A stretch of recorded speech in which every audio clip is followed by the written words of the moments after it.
once again, they hit it out of the park.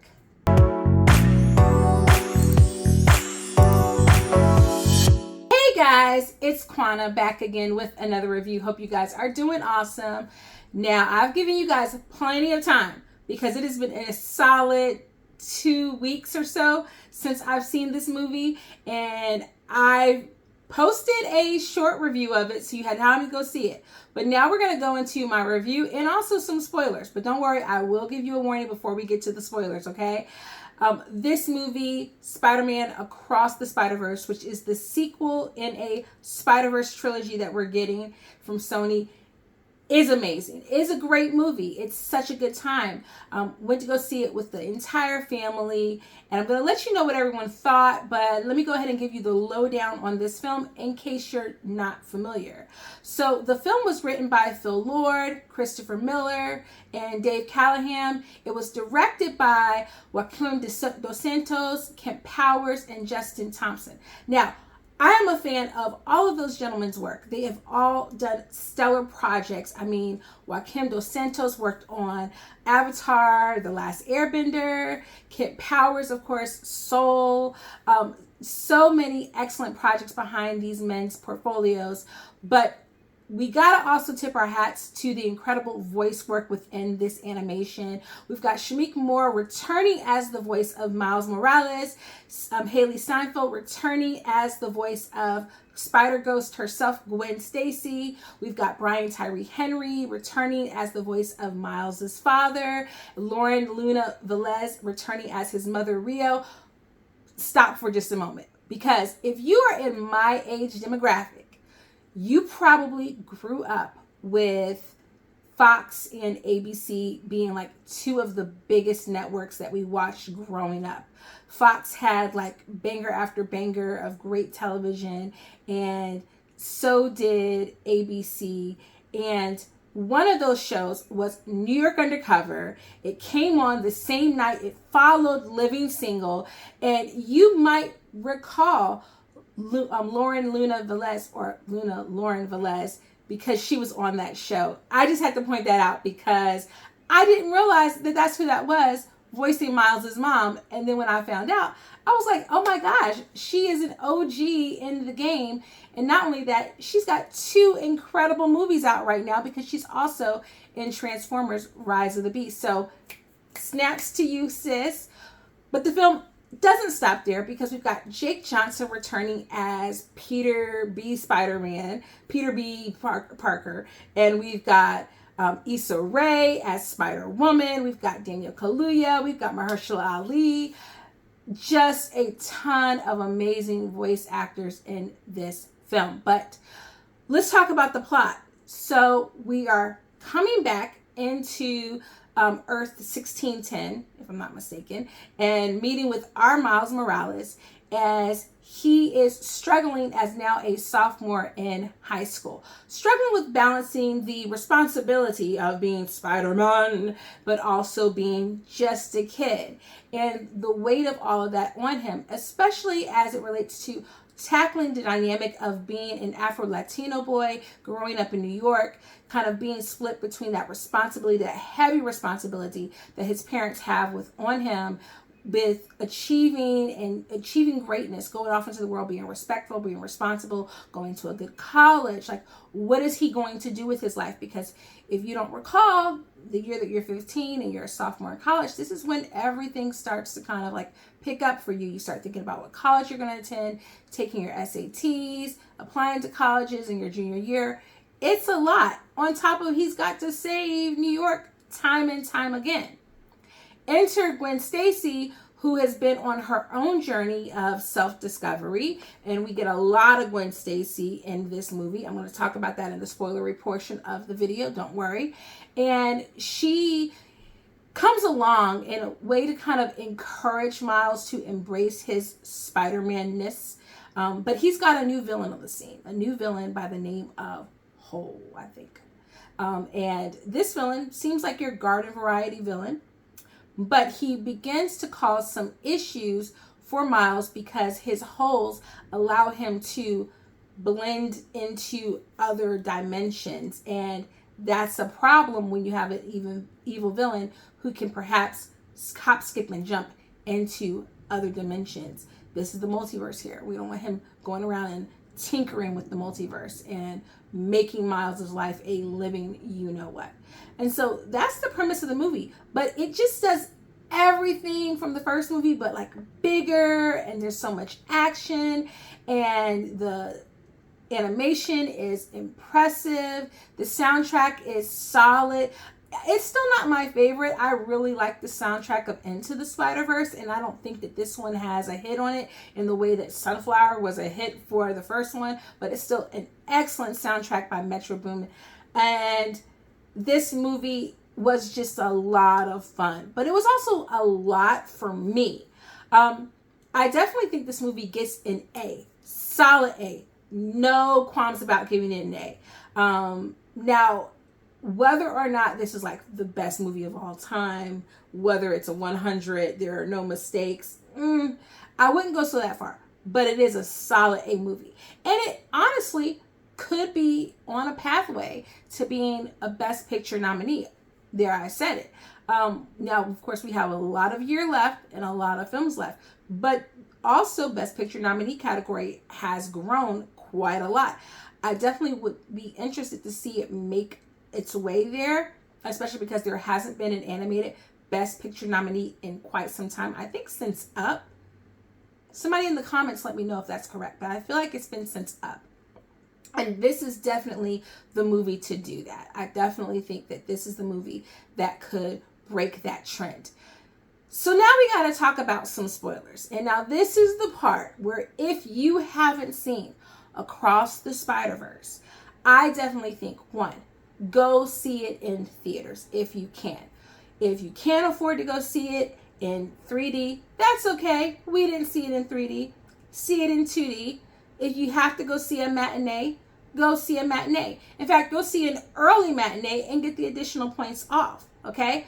Do whatever you have to do, because I think that this is a movie that you really do want to experience on the big screen. What I've noticed is that so many films, you can watch it at home and you can have a big screen at home on your television, but it's not as immersive. And this is the movie that really begs for you to be immersed in it. Really, really does. So definitely go see the movie. I give it a solid A. But now I'm going to tell you a little bit about not only what my family thought, but why, and that's going to contain some light spoilers. But hey, listen, before we go any further, if you liked the review so far, and if you're liking this video, please do me a favor and click that subscribe button and give this video a thumbs up.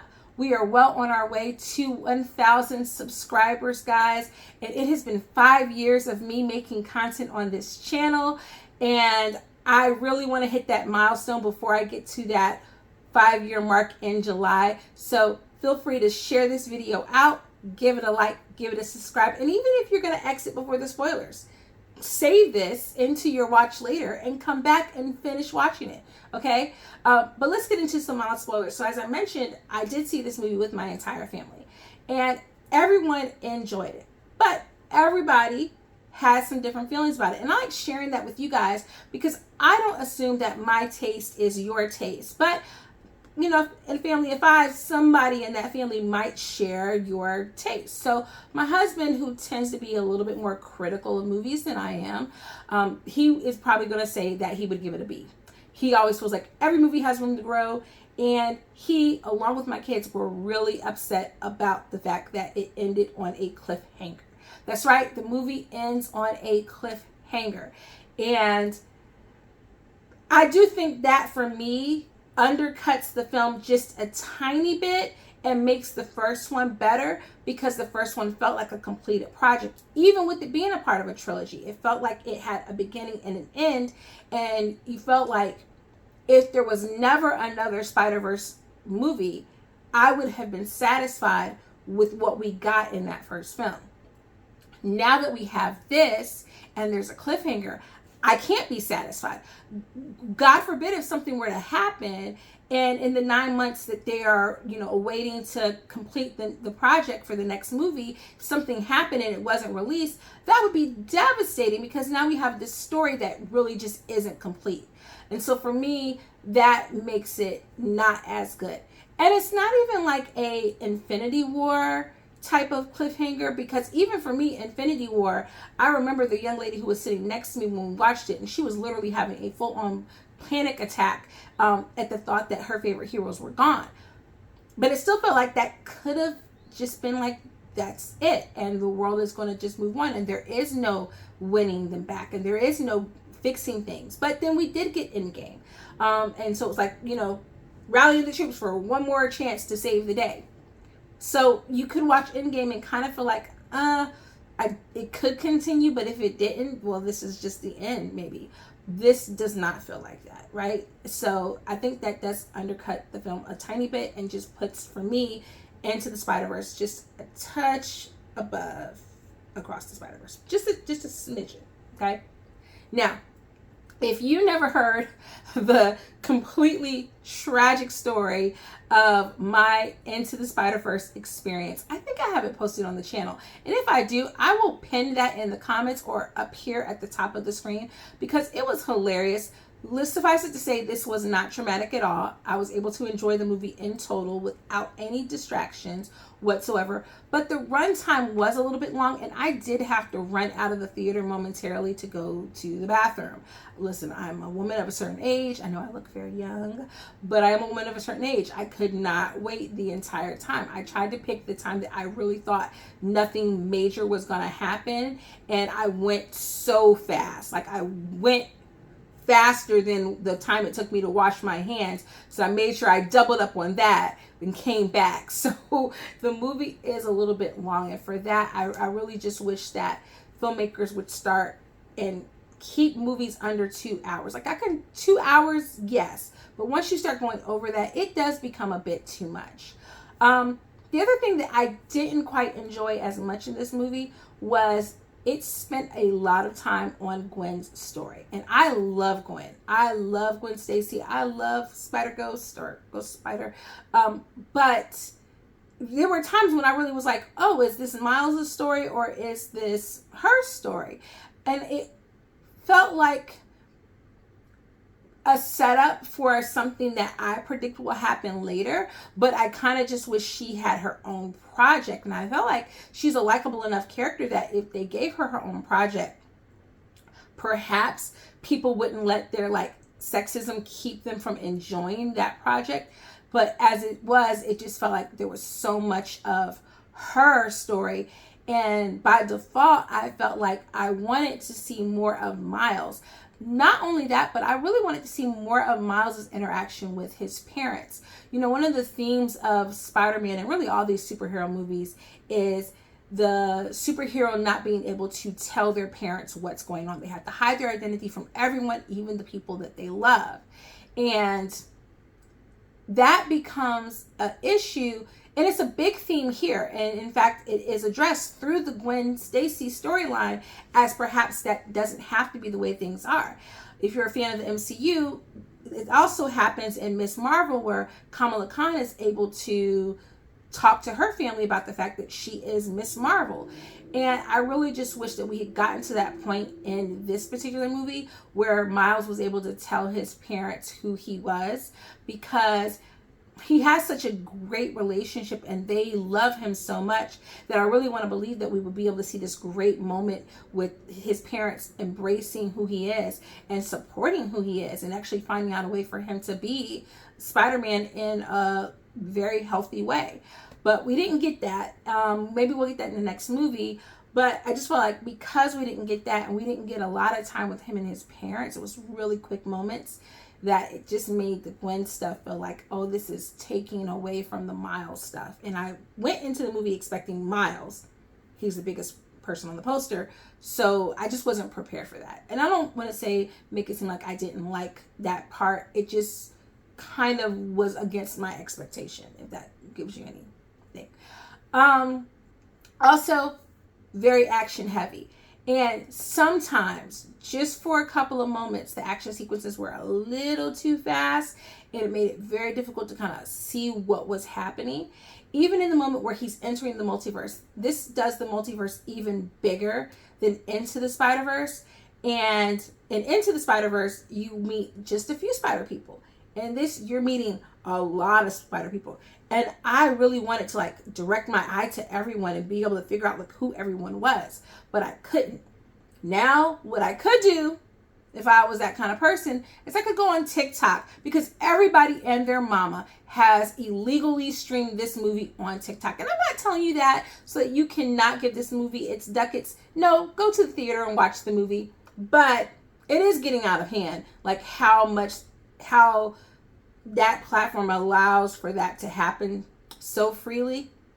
But in the theater, just with an organic experience, I don't want to have to wish for it to be on home video so I can pause the screen and see everything. So I just wish that it would have allowed for that a little bit more organically within the film. But the interactions between, oh my gosh, I forgot to mention one of the most important voice actors in this film. Oscar Isaac is in this film, and he plays Miguel O'Hara, which is kind of perhaps like, he's like a vampire Spider-Man person. I don't want to give too much away from his character, but oh my gosh, Oscar Isaac, he's like Pedro Pascal for me. He's like one of those actors right now who just, in performances, cannot do wrong. He is so great as Miguel. So good. Really just everyone gives their best in this performance, in this role. So those are just some of my quick thoughts about my experience and my thoughts around Spider-Man. I'm not going to get too much into like the theories and all those kinds of things. All the comic bros do all of that. If you want somebody who really does that very well, check out Fantastic Frankie. I love her content. And she is definitely heavy into the comic books and knows a little bit more about the backstory of all the characters. But I will just say my quick theories around Beyond the Spider-Verse is that we're not going to get the traditional death that the movie is pitching to us. Instead, I would think that perhaps we're going to get the death of Gwen because we spent so much time with her in this movie. Or perhaps we're going to get the death of Miles's mom, which I understand is probably a bit more comic accurate. I don't know. I kind of feel like maybe it'd be great if nobody has to die. If he gets to be kind of organically his own being with two parents who help him be a spider hero. But if you have seen Spider-Man Across the Spider-Verse, which you should have if you stayed and watched this entire video, or unless you just don't mind spoilers, then let me know down below in the comments, what are your theories, your big brain thoughts around this project? Were there moments of the movie that you liked, that you didn't like? Like I said, I loved everything about it, but there were just some things that were just a little overwhelming for me. Not that they were necessarily bad as a film. Jessica Drew, pregnant Spider-Woman, loved that. Although I was hating on how she was treating my boy Miles, did not appreciate that. Hobie, Daniel Kaluuya is killing the game. And I'd be wanting to hate on Daniel Kaluuya sometimes, but he really, y'all know how I feel about the movie Nope. I love Nope. If you haven't seen my review of Nope, check that out because I had a lot of fun reviewing Nope. One of my favorite movie probably of last year. And Daniel Kaluuya is probably now my favorite character in the Spider-Verse saga that we got. So yeah, Spider-Punk, definitely a righteous dude. Why did I not know that Jake Johnson was the voice of Peter B. Parker? I don't know why I didn't know that, but I was like, wait a second. I know that voice, but I don't know that voice, and I never bothered to look it up. And then I was like, oh my gosh, New Girl reunion, what's going on? So lots of good things to love about this movie. Do you think that MCU bringing Miles possibly into live action should happen, is going to happen? Who would you fan cast in that project? Do you want it to happen? Or are you okay with this being its own separate contained story and not getting any other iteration of Miles Morales? Let me know down below in the comments, and I'll see you guys in the next video. Deuces.